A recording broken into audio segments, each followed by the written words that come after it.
Good morning সবাইকে। প্রথমেই আমি একটা গাজর আর একটা বিট কেটে নিয়েছি, এটা পেস্ট করে আমি খাবো। এটা খেলে রক্তের ব্যালেন্সটা ঠিক রাখে, সেজন্য এটাকে আমি খাবো সকালে গাজর উঠে। দিয়েছি তো। অন্যদিকে পিকনিকের জন্য বক্সের আয়োজন করা হয়েছিল। হ্যাঁ, পিকনিক হয়েছে আমাদের বাড়িতে। ওই যে বক্স এসছে, একটু নাচ গানের জন্য বক্সের আয়োজন করা হয়েছিল। ওই বক্সটা কি সেট খাচ্ছিল না? হ্যাঁ, বুঝতেই পেরেছি।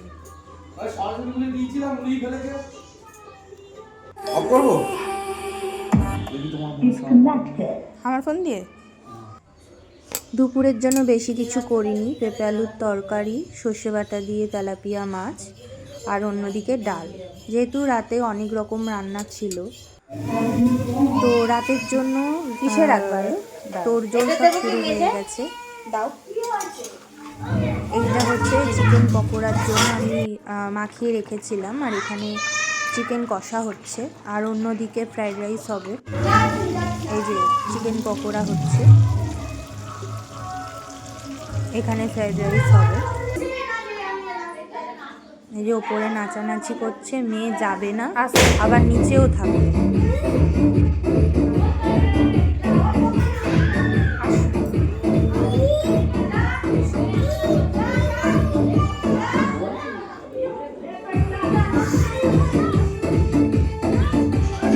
সবাই আমাকে বলছে নাচো নাচো, কিন্তু আমার শরীরটা এতটাই খারাপ ছিল, মানে কদিন ধরে এত ভুগছি আমি, কিছুতেই ঠিক হচ্ছে না।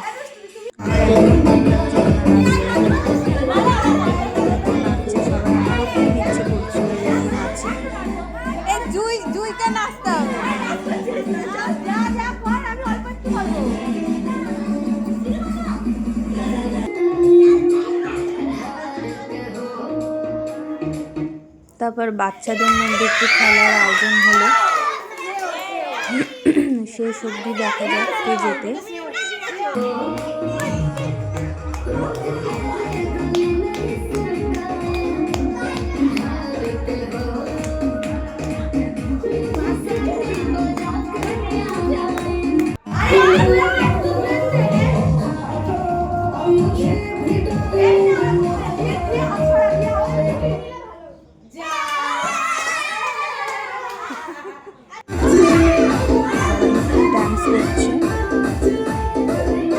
আমি আর দাঁড়িয়ে থাকতে পারছিলাম না, মনে হচ্ছিল আমি একটু নাচি, কিন্তু আমার শরীর আর দিচ্ছিল না।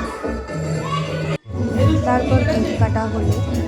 বাচ্চাদেরই মধ্যে একটা বাচ্চার জন্মদিন ছিল, ওই জন্য ওর মা ঠিক করলো যে ঠিক আছে, পিকনিক যখন সবাই একসাথে রয়েছে, তাহলে ওর কেকটা সবার মাঝেই কাটা হোক। সেই জন্য ওর কেকটা সবার মাঝেই কাটা হচ্ছে।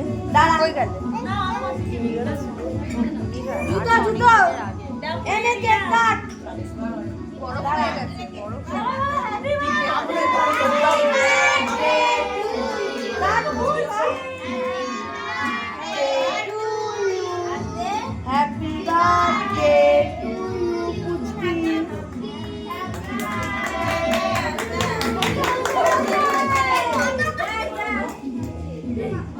খাই দে, একটু নাকে খাই দে পুচকি, নাকে খাই দে। ঠিক আছে, দে নাকে খাই দে, নাকে নাকে। তুমি খাবে কেক? খাবে? দেবো, এই তো কেক দেবো, কাটে কাটে। কেকটা ভাগ করি, সবাইকে দেবো তো। অন্যদিকে পকোড়ার সাথে কফির আয়োজন করা হয়েছে, কারণ অনেক রাত হয়ে গেছিল।